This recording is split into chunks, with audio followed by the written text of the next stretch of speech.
நிறைய sun exposure over a long period of time இருக்கும்போது என்ன ஆகுதுன்னா, பட் போலரைஸ்னா என்ன? எப்படி நம்ம பார்த்து ஒரு கண்ணாடி சூஸ் பண்ணணும்? ஸோ போலரைஸ்டு கிளாஸஸ் அப்படின்றது வந்து அந்த சன் கிளாஸஸ் எப்படி செலக்ட் பண்ணணும் அப்படின்னா, ஸ்னோ பிளைண்ட்னஸ் அப்படின்லாம் சொல்றாங்கல்ல மேம், ஸ்னோ பார்த்தா கூட பிளைண்ட்னஸ் வருமா மேம்? ஆமாம், ஸ்னோ பார்த்தாலும் பிளைண்ட்னஸ் வரும். பட் இட் இஸ்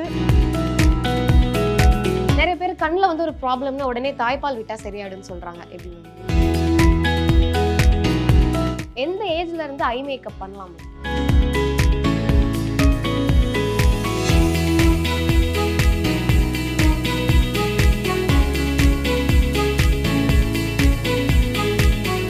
ஒரு சின்ன குழந்தைய கொஞ்சும் போது ஐயோ என் கண்ணு அப்படின்னு தான் கொஞ்சம், யாராவது ஐயோ என் காலு என் கை அப்படின்னு கொஞ்சுறோமா?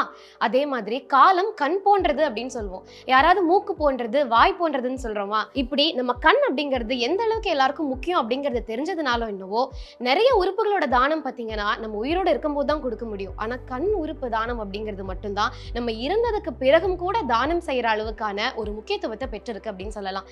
இந்த இம்பார்ட்டன்டான அந்த கண்ணை நம்ம எந்த அளவுக்கு பார்த்துக்கிறோம், அது நமக்கு ஏகப்பட்ட சந்தேகங்கள் இருக்கு. அதை எந்த அளவுக்கு நம்ம கிளியர் பண்ணிக்கணும்னு நினைக்கிறோம் அப்படின்னா அது ஒரு பெரிய கொஸ்டின் மார்க் தான். இந்த மாதிரி டே டு டே லைஃப்ல நமக்கு தெரிய வேண்டிய நிறைய கண் சம்பந்தமான கொஸ்டின்ஸ்க்கு ஆன்சர் பண்றதுக்காக இன்னைக்கு நம்ம கூட அப்பாசாமி ஐ கிளினிக்கோட medical director doctor S Uma அவர்கள் நம்ம கூட இணைஞ்சிருக்காங்க. வணக்கம் மேம். மேம், ரொம்ப முக்கியமான ஒரு ஒர்க் பண்ணிட்டு இருக்கீங்க, எங்களோட கண்கள்லாம் ப்ரொடெக்ட் பண்ற ஒரு ஒர்க். அதுக்கே ஃபர்ஸ்ட் உங்களுக்கு மிகப்பெரிய நன்றி சொல்லணும். அண்ட் டே டு டே லைஃப்லேயே நமக்கு தெரியாம நிறைய விஷயங்கள் இருக்கு. அது தெரியாம நம்ம நிறைய தப்பு பண்ணிட்டு இருக்கோம். நம்ம டே டு டே லைஃப்ல நம்ம கண்ணை நம்மளே வந்து பாதிப்படைய செஞ்சுட்டு இருக்கோம் அப்படின்னு சொல்லலாம். அந்த மாதிரியான நிறைய கேள்விகள் நான் வச்சிருக்கேன், நீங்க எல்லாருக்கும் ஆன்சர் பண்ணணும்னு விரும்புறேன். ஸோ நம்ம ஸ்டார்ட் பண்றது இந்த சன் கிளாஸ்ல இருந்து ஸ்டார்ட் பண்ணிடலாம் மேம். இந்த சன் கிளாஸஸ் கூலர்ஸ் அப்படிங்கிறதெல்லாம் வந்து இன்னைக்கு ஒரு ஸ்டைல் மாதிரி ஆயிடுச்சு, கண்டிப்பா எல்லாரும் கேரி பண்றாங்க. பட் நிஜமாவே சன் கிளாஸஸ் நம்ம கண்களை ப்ரொடெக்ட் பண்ணுதாங்க? கண்டிப்பாக சன் கிளாஸஸ் வந்து நம்மளோட கண்களை வந்து புற ஊதா கதிர்கள், யூவி ரேஸ்ன்னு சொல்கிற புற ஊதா கதிர்கள்லேருந்து நம்ம கண்களை காப்பாற்றுது. ஏன் புற ஊதா கதிர்கள் கண்களுக்கு நல்லதில்லை அப்படின்னா, லாங் டைம் எக்ஸ்போஷர், ஒரு ரொம்ப வருஷங்கள் நம்ம ஊரில் வந்து ரொம்ப சன்னி கிளைமேட், ட்ராபிக்கல் வெதர் இருக்கிறது. ஸோ மோஸ்ட் சன்னி டேஸ் தான் நம்ம ஊரில் இருக்கிறது. ஸோ நிறைய sun exposure over a long period of time இருக்கும்போது என்ன ஆகுதுன்னா, கண்களில் நிறைய குறைபாடுகள் வரும். ஒன்று கேட்ராக்ட் வர்றதுக்கான வாய்ப்பு இருக்குது. ரெண்டாவது மேக்குலா டீஜென்ரேஷன் ஒன்று சொல்லுவாங்க. அதாவது நீங்கள் என்ன பார்க்குறீங்கன்னா என்னோட உருவம் உங்கள் கண்ணில் எந்த இடத்துல போய் அந்த நரம்பில் விழுதோ அந்த இடம் மேக்யூலான்னு சொல்லுவோம். அது மெல்ல செயலிழக்க ஆரம்பிச்சிடும். அது பேர் மேக்குலா டீஜென்ரேஷன். ஸோ அது வரலாம். ரெண்டாவது கண்களுக்கு அந்த வெளியில் வெள்ளை பகுதி இருக்கு இல்லையா, அங்கே வந்து சதை வளர்ச்சி வர்றதுக்கான வாய்ப்பு இருக்குது. ஸோ அது எப்படின்னா, அந்த சதை வளர்ச்சி கேன்சர் கிடையாது, ஆனால் அதை ரிமூவ் பண்ணினாலும் திருப்பி வளர்கிறதுக்கான வாய்ப்பு இருந்துக்கிட்டே இருக்கும். அது கருவிழி மேலெல்லாம் வளர்ந்ததுன்னா நிறைய பிரச்சனைகள் வரலாம். ஸோ இந்த மாதிரியான புற ஊதா கதிர்களோட பிரச்சனைகள்லேருந்து நம்மளை காப்பாற்றிக்கிறதுக்கு சன் கிளாஸஸ் ரொம்ப முக்கியம். இன்னொரு முக்கியமான விஷயம், நம்ம வெயிலில் போகும்போது நம்ம இப்படி வச்சுப்போம், இல்லை கண்ணை சுருக்கி பார்ப்போம். ஸோ நம்மளோட 100% கண் பார்வையை நம்ம யூஸ் பண்ண மாட்டேங்கிறோம். ஸோ அது எப்போ அஃபெக்ட் ஆகும் நம்மளை அப்படின்னா, நம்ம ட்ரைவ் பண்ணுறோம், 2 வீலர் 4 வீலர் ட்ரைவ் பண்ணுறோம், இல்லை ஒரு ஸ்போர்ட்ஸ், ஒரு வேகமான ஸ்போர்ட்ஸ் ஆக்டிவிட்டி லைக் கிரிக்கெட் விளாடுறவங்க, பந்து ஃபாஸ்ட்டாக வர்றது, ஸ்குவாஷ் விளாடுறவங்க, அந்த மாதிரி விளாடுறவங்களுக்கு கண்ணை சுருக்கி பார்க்கும்போது நம்மளோட ஃபுல்லஸ்ட்டை நம்ம பார்வையை நம்ம கொடுக்க முடியல. ஸோ அப்போது உங்களுக்கு சேஃப்டி ஆக்சிடென்ட்ஸ் வரலாம், என்ன வேணால் வரலாம். ஸோ அதை ப்ரிவென்ட் பண்ணுறதுக்கு சன் கிளாஸஸ் போட்டுக்கிட்டோன்னா உங்களோட 100% விஷனை வச்சு நீங்கள் பார்க்க முடியும். அண்ட் சில பேருக்கு வெளிச்சத்துக்கு போயிட்டு வந்துட்டாலே எனக்கு ரொம்ப தலைவலிக்குதுன்னு சொல்லிட்டு 2 மணி நேரம் போய் படுத்துருவாங்க. தலைவலி என்னால் முடியல, வெளிச்சம் பார்த்தா ஸோ அவங்களுக்கெல்லாம் வந்து லைட் சென்சிட்டிவிட்டி, அதாவது லைட்டுன்றது வந்து ஒரு trigger factor for their headache. Migrainous ஹெட்டேக்குக்கும் லைட் ஒரு ட்ரிகர் ஃபேக்டர். ஸோ அந்த ஃபோட்டோ சென்சிட்டிவாக இருக்கிற பீப்புளுக்கு இந்த மாதிரி கண்ணாடிகள் யூவி ரேஸை ப்ரொடெக்ட் பண்ணுற இந்த சன் கிளாஸஸ் போட்டுக்கிட்டோன்னா பெட்டர். நான் வந்து சன்கிளாஸ் வாங்கும் போதே என்னோட ஹஸ்பண்ட் வந்து போலரைஸ்டா வாங்க அப்படின்னு சொல்லுவாங்க. ஏன்னு கேட்டால் அவங்களுக்கே தெரியாது, ஆனால் போலரைஸ்டாக நல்லதுன்னு மட்டும் தெரியுது. பட் போலரைஸ்டா என்ன, எப்படி நம்ம பார்த்து ஒரு கண்ணாடி சூஸ் பண்ணணும்? ஸோ போலரைஸ்டு கிளாஸஸ் அப்படின்றது வந்து இப்போது வெயிலுக்கு வெளிச்சத்துக்கு போகும்போது நிறைய ரேஸ் நிறைய டைரக்ஷன்ஸ்லேருந்து வரும்போது நம்ம கண்ணுக்கு போகும்போது கிளார் இருக்கும். அப்போ நம்ம கண்ணை சுருக்கி பார்க்குற மாதிரி இருக்கும். ஸோ போலரைஸ்டுன்றது வந்து ஒரு சிங்கிள் வேவ் லென்த் ஆஃப் லைட்டை மட்டும் கண்ணுக்குள்ளே ஃபோக்கஸ் பண்ணி நம்ம நரம்பில் போய் விழ வைக்கும். ஸோ உங்களுக்கு பார்வை வந்து அந்த கிளார் குறையும் போது பார்வையோட கிளாரிட்டி வந்து இம்ப்ரூவ் ஆகும். ஸோ அதுக்காக தான் polarised glasses. But polarised glasses வந்து யூவி ரேஸை கட் பண்ணாது, வெறும் உங்களுக்கு கிளாரிட்டி ஆஃப் விஷனை மட்டும்தான் கொடுக்கும். அப்போ யூவி ரேஸ் கட் பண்ணனும்னா எப்படி மேம்? அதுக்கு நம்ம ப்ராப்பர் சன்கிளாஸஸ்க்கு தான் போகணும். அந்த சன்கிளாஸஸ் எப்படி செலக்ட் பண்ணணும் அப்படின்னா 100% யூவி ப்ரொடெக்ஷன் இருக்கா அந்த கண்ணாடியில் அப்படின்றது நம்ம பார்த்துக்கணும். யூவிஏ யூவிபின்னு 2 கைண்ட் ஆஃப் ரேஸ் இருக்குது. ரெண்டுமே கண்களுக்கு ரொம்ப கெடுதியானது. ஸோ அது ரெண்டையும் 100% ப்ரொடெக்ட் பண்ணுற கிளாஸஸ் இருக்கான்றதை நம்ம பார்த்து செலக்ட் பண்ணணும். அண்ட் ரெண்டாவது கிளாரிட்டி ஆஃப் கிளாஸ். இப்போ கிளாரிட்டி ஆஃப் கிளாஸ் எப்படி செக் பண்ணுறோன்னா, நம்ம கடைக்கு போயிட்டு கண்ணாடி இப்படி வச்சுட்டு இப்போ எல்லா இடத்துலையும் டைல்ஸ் தான் இருக்குது இல்லையா? ஸோ அது வழியாக டைல்ஸ் பார்க்கும்போது எட்ஜஸ் ஆஃப் டைல்ஸ், அந்த சென்டர் எல்லாமே கிளியராக இருக்கணும். ஒரு இடம் வந்து எட்ஜஸ் வந்து ஸ்மூத்தாக இல்லாமல் டிஸ்டார்ட்டடாக லைன்ஸ் இருக்கிறது, இல்லை கிளியராக இல்லாமல் இருக்கிறது, அந்த மாதிரி இருந்தால் அந்த லென்ஸோட கிளாரிட்டி சரியில்லைன்னு அர்த்தம். ஸோ அந்த மாதிரி இது வாங்கக்கூடாது. மூணாவது சைஸ், என்ன சைஸ்லாம் வாங்கணும்னு. சின்ன சைஸ் வாங்கக்கூடாது. யூஸ்வலாக கூலர்ஸ் வாங்குறது வந்து over sized glasses or wrap அரவுண்டுன்னு சொல்லுவாங்க. எல்லா பக்கமும் இப்படி ரேப் பண்ணியிருக்கோம் இல்லையா? ஸோ அந்த மாதிரி சன்கிளாஸஸ் போகிறது it's always better for the eyes. So maximum protection உங்கள் கண்ணுக்கு கிடைக்கும். அண்ட் ஃப்ரேமோட ஷேப் வந்து நம்ம ஃபேஸுக்கு எது காம்ப்ளிமெண்ட் பண்ணுதோ அந்த மாதிரி ஃப்ரேம் வாங்கிக்கலாம். பட் கலர்ஸ் வந்து brown, rose or green colour தான் வந்து வி சஜஸ்ட். ஏன்னா அதுதான் வந்து மோஸ்ட் யூவி ப்ரொடெக்ஷன் கொடுக்குற கலர்ஸ். சில பேர் கிரே கலர் போடுவாங்க. கிரே கலர் வந்து கம்ப்ளீட் யூவி ப்ரொடெக்ஷன் கொடுக்காது. அண்ட் உங்களுக்கு ஈவினிங் டைம்ஸில் இல்லை லோ லைட் ஏரியா இருக்கிற இடத்துக்கு போகும்போது ரொம்ப க்ளூமியாக இருக்கும், ரொம்ப இன்னும் இருட்டாக தெரிகிற மாதிரி ஒரு ஃபீலிங் இருக்கும். அண்ட் வெரி டார்க் கிளாஸஸ் சிலர் ரொம்ப கருப்பாக போட்டுப்பாங்க. அது வந்து மேக்ஸிமம் எல்லாரும் போடுறாங்க. ஸோ கருப்பு வந்து உங்களை அழகாக காட்டும், ஒரு கூலர்ஸ் ஃபேஷனிஸ்டாக காட்டிக்கும். பட் அதனால் ஒரு 100% யூவி ப்ரொடெக்ஷன் கிடைக்குதான்றது இல்லை. அண்ட் சிலர் வந்து சன்கிளாஸஸ் மேலே மெட்டாலிக் கோட்டிங் கொடுத்துருப்பாங்க. ஸோ பட் மெட்டாலிக் கோட்டிங் வந்து யூவி ரேஸ்லேருந்து நம்மளை பாதுகாக்காது. But again it is a fashion statement. And லென்ஸை செலக்ட் பண்ணும்போது உங்கள் ஃப்ரேம் இங்கே குத்தக்கூடாது, இங்கே கொஞ்சம் டைட்டாக இருக்கக்கூடாது. அதுவுமே உங்களுக்கு ஸ்ட்ரெயின் அண்ட் ஹெட்ஏக் வரும் லாங் டைம் யூஸ் பண்ணும்போது. ஸோ உங்கள் ஃபேஸுக்கு என்ன சைஸுன்றதை கரெக்டாக செலக்ட் பண்ணி வாங்கணும். அப்புறம் இந்த ஒரு பேடிங், இங்கே நோஸ் பேடிங் ஒன்று வரும் இல்லை மேம், அது வச்சு வாங்கினா பெஸ்ட்டாக, வைக்காமல் வாங்கினா பெஸ்ட்? அது கம்ஃபர்டபுள் உங்களோட இதை பொறுத்து. சில பேருக்கு இந்த நோஸ் வந்து உங்களுக்கு ஃப்ளாட்டாக இருக்கும். ஃப்ளாட்டாக இருக்கவங்களுக்கு அந்த நோஸ் பேட் இருந்தால் மட்டும்தான் லென்ஸ் அங்கே நிற்கிறதுக்கு, கண்ணாடி நிற்கிறதுக்கு ஈஸியாக இருக்கும். ஸோ நம்ம ஃபேஸுக்கு எதுன்றதை பார்த்துட்டு வாங்கி. பட் அங்கே இருக்க நர்வ்ஸ்லாம் ஒன்றும் பாதிக்கப்படாது? பாதிப்பு இருக்காது, கரெக்டான ஃபிட்டில் போட்டோம்னா. இல்லைன்னா இங்கே அமுக்கும் போது இங்கே இது வரும் அண்ட் தலைவலி வர்றதுக்கு வாய்ப்பு இருக்குது. மேம் போலரைஸ்டாகவும் இருந்து யூவி ப்ரொடெக்ஷனும் இருக்க மாதிரி கண்ணாடிகள் கிடைக்குது? அந்த மாதிரி கண்ணாடிகள் கிடைக்குது. அதுதான் யூஸ் பண்ணுறது always better. So polarised glasses வந்து நமக்கு கிளாராக கட் பண்ணும். அண்ட் சன்கிளாஸஸ் வந்து நமக்கு யூவி ரேஸ்லேருந்து நமக்கு பாதுகாப்பு கொடுக்கும். ஸோ அந்த மாதிரி கண்ணாடிகள் போகிறது தான் ஆல்வேஸ் பெட்டர். போலரைஸ்ட் எக்ஸ்ட்ரா எந்த இடத்துல வேலை செய்யும் அப்படின்னா, நம்ம ஒரு நீர்நிலைகளுக்கு போகிறோம், வாட்டர் பாடி இருக்கிற இடம் போகும்போது, இல்லை ஸ்னோ நிறைய இருக்கிற இடம் போகும்போது, இல்லை ரோடு ரொம்ப லாங் ட்ராவல் பண்ணுறோம், அப்போ ரோடு ரொம்ப சன்னியாக இருக்கிற போது ரோடு பார்த்திங்கன்னா பயங்கர ரிஃப்ளெக்டிவாக இருக்கும் அந்த ரோட்ஸ். ஸோ அந்த மாதிரி இடங்களுக்கு நம்ம போகும்போது better to go for polarised glasses. So அது என்ன பண்ணோன்னா, அந்த தேவையில்லாத லைட்ஸ் எல்லாத்தையும் கட் பண்ணிவிட்டு நமக்கு கிளாரை கட் பண்ணும்போது நமக்கு பார்வை இன்னும் கிளாரிட்டியாக இருக்கும். மேம் இந்த ஸ்னோ பிளைண்ட்னஸ் அப்படின்லாம் சொல்கிறாங்கல்ல மேம், ஸ்னோ பார்த்தா கூட பிளைண்ட்னஸ் வருமா மேம்? ஆமாம், ஸ்னோ பார்த்தாலும் பிளைண்ட்னஸ் வரும். But it is a temporary blindness. கொஞ்சம் சரியாயிடும். But it's a temporary blindness.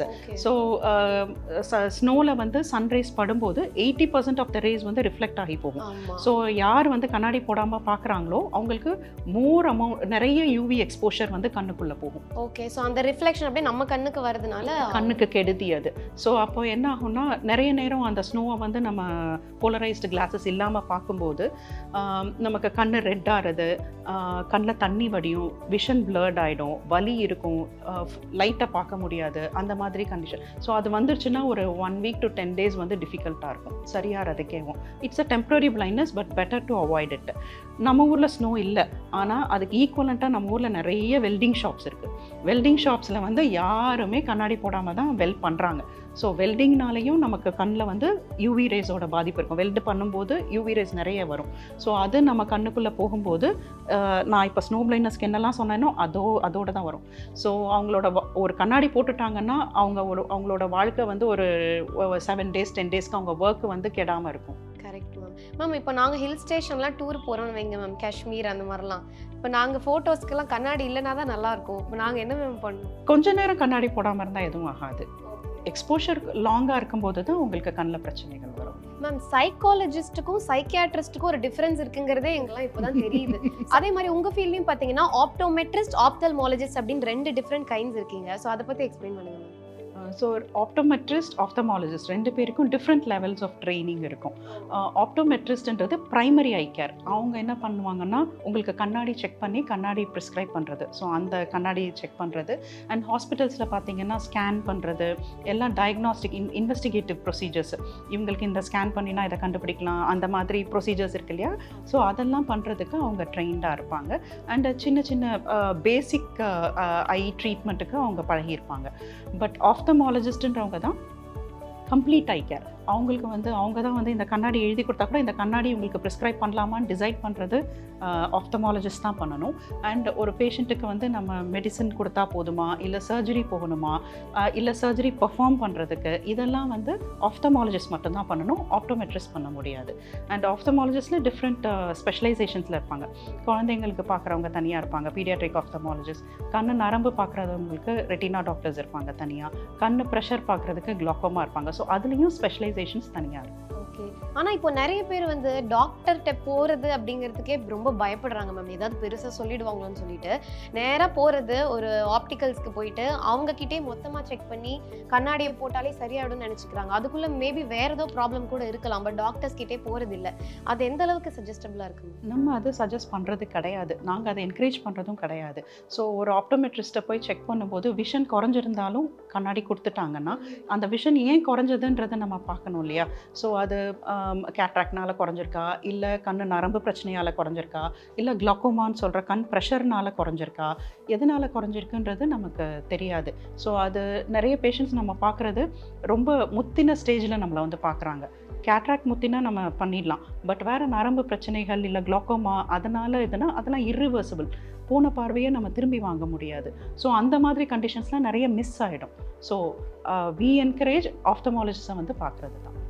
Ma'am நாங்களாம் 9th 10th படிக்கும்போது நம்மளோட சயின்ஸில் வந்து குளோக்கோமா அப்படின்னு ஒன்று படிச்சிருக்கோம். அப்போ வந்து அதோட சீரியஸ்னஸ் தெரியல. பட் இப்போ வந்து சொல்கிறாங்க அது வந்ததுன்னா ரிவர்ஸே பண்ண முடியாது, அது வராமல் நம்ம பார்த்துக்கணும் அப்படின்லாம் சொல்லிட்டு.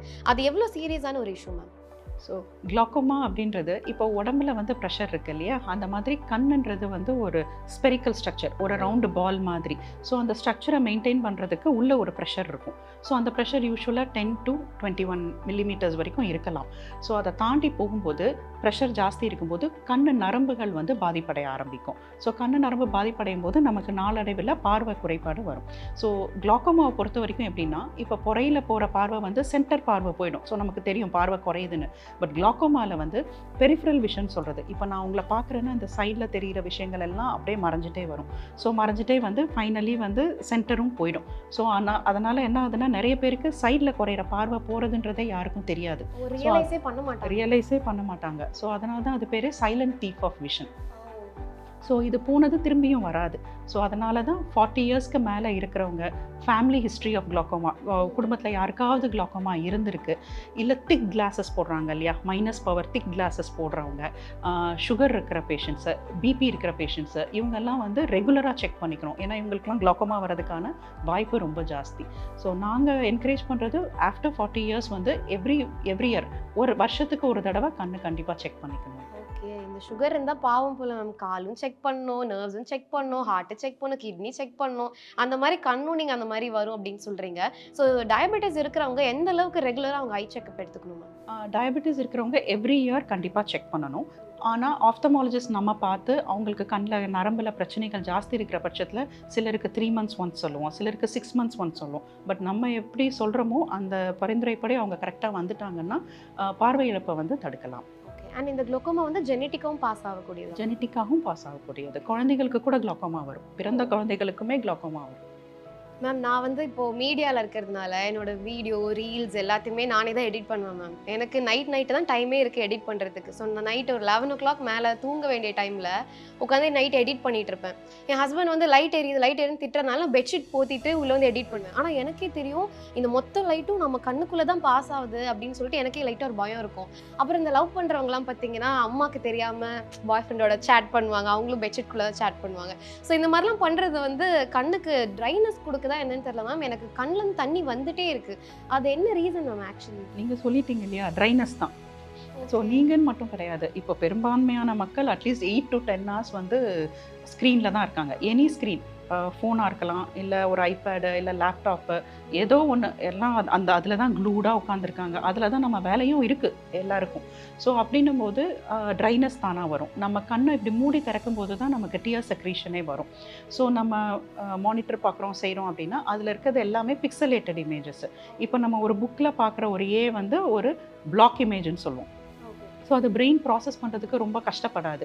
ஆனால் இந்த மானிட்டர்ஸில் பார்க்குறது எல்லாமே பிக்சலேட்டட் இமேஜஸ். ஸோ பிக்சலேட்டட் இமேஜஸை பிரெயின் ப்ராசஸ் பண்ணி அதை ஒரு இல்லை ஒரு பி அப்படின்னு கொண்டு வர்றதுக்கு பிரெயின் ப்ராசஸ் பண்ணணும். ஸோ அதுக்கு கண்ணை எப்படி ஹெல்ப் பண்ணணும்னா, கண்ணை சிமிட்டாமல் பார்ப்போம் நம்ம. ஸோ பிளிங்கிங் ரேட்டுன்னு ஒன்று இருக்குது. இப்போ ஹார்ட் ரேட்டுன்னு சொல்கிறாங்க இல்லையா, அது மாதிரி பிளிங்கிங் ரேட்டுன்னு ஒன்று இருக்குது. அது 14 to 20 per minute சொல்லுவாங்க.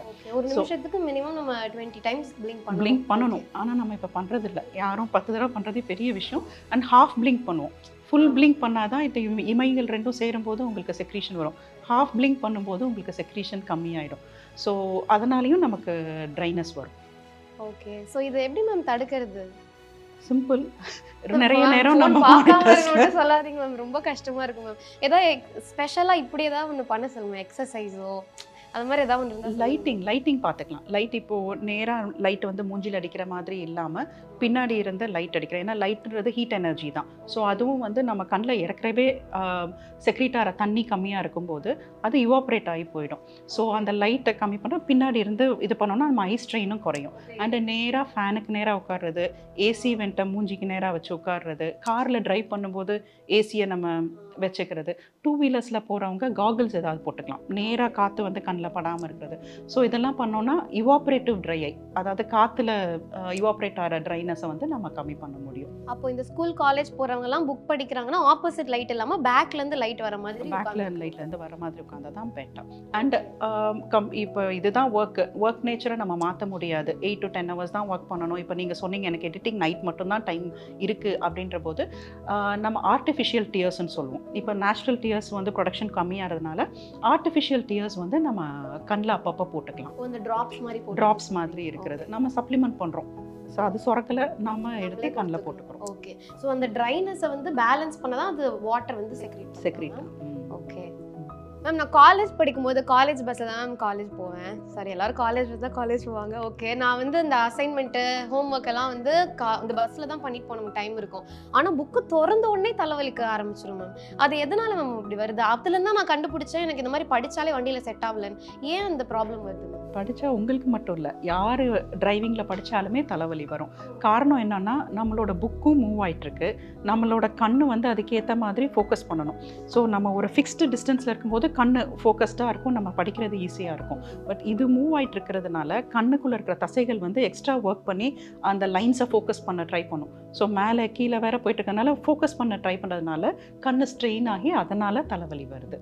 ஸோ அவாய்ட் பண்ணுறது பெட்டர். ஓகே, அது புக்காக இருந்தாலும் சரி. இப்போ வந்து புக்ஸ் இல்லை, ஆனால் ஃபோன் எடுத்தாலும் தலைவலி. ஃபோன், லேப்டாப் எது பார்க்குறதா இருந்தாலும் ஒரு வண்டியில் போகும்போது மோஷனில் இருக்கிற போது அவாய்ட் பண்ணுறது பெட்டர்.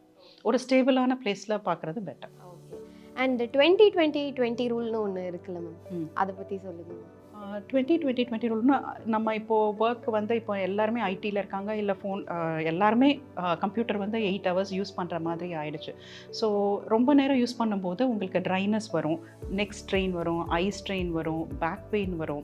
ஸோ ஃபஸ்ட்டு வந்து எர்கனாமிக்லி நம்ம ஒழுங்காக உட்காந்துருக்கணும். ஸோ இங்கே ஒரு 90 டிகிரியில் இருக்கணும், இங்கே ஒரு 90 டிகிரியில் இருக்கணும். ஸோ அந்த மாதிரி உட்காந்து தான் நம்ம ஒர்க்கே பண்ணணும். அண்ட் 20-20-20 ரூல் அப்படின்றது எவ்ரி 20 minutesக்கு ஒன்ஸ் வந்து நம்ம மானிட்டர், எந்த மானிட்டர் பார்த்துட்ருக்கோமோ அதுலேருந்து எவ்ரி 20 minutes திரும்பி ரொம்ப தூரமாக இருக்குது. ஏன்னா இதெல்லாம் near targets, near or intermediate டார்கெட்ஸ்ன்னு சொல்லுவோம். தூரமாக இருக்குது, உங்கள் ரூமில் வந்து ஒரு விண்டோ இருந்ததுன்னா விண்டோ வழியாக ஒரு தூரமாக இருக்கிற ஒரு ஆப்ஜெக்ட், எதையாவது ஒரு மரமோ இல்லை அங்கே இருக்கிற எழுத்துக்களையோ நம்ம ஃபோக்கஸ் பண்ண ட்ரை பண்ணலாம் ஃபார் 20 seconds.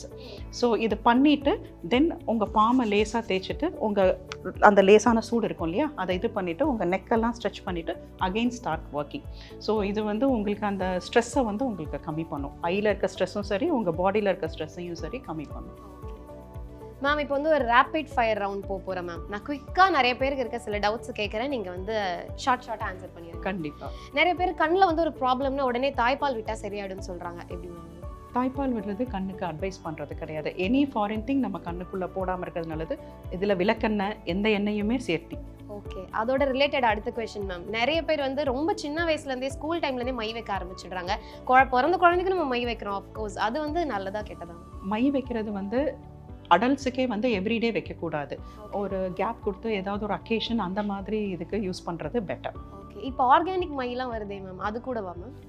எல்லாமே நம்ம வாட்டர் லைனில் தான் போடுவோம். ஸோ நமக்கு டியர் ப்ரொடக்ஷனே வந்து குறைஞ்சிரும், கண்ணீர் ப்ரொடக்ஷனே குறைஞ்சிரும். ஓகே, அண்ட் ஃபேஷியல் பண்ணும்போது நிறைய பேர் வந்து இந்த வெள்ளரிக்காய் வைக்கிறது, அந்த மாதிரி நிறைய இந்த பஞ்சில் ஏதாவது ஒரு ஜூஸ் நினச்சி வைக்கிறது, அந்த மாதிரிலாம் பண்ணுறாங்க. அது அட்வைசபிளா மேம்?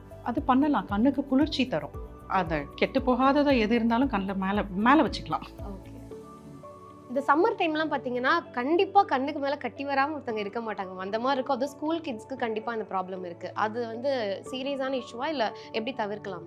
நீங்கள் சொன்னீங்க ஸ்கூல் கிட்ஸ்க்கு தான் ஆஃபன் வருது. ஏன் வருது அப்படின்னா, அவங்களுக்கு கண்ணாடி போட வேண்டிய நெசசிட்டி இருந்தும் அவங்க கண்ணாடி குழந்தைகளுக்கு நம்ம செக் பண்ணாமல் கண்ணாடி போடாமல் இருக்கிறதுனால இந்த கட்டிகள் வரும்.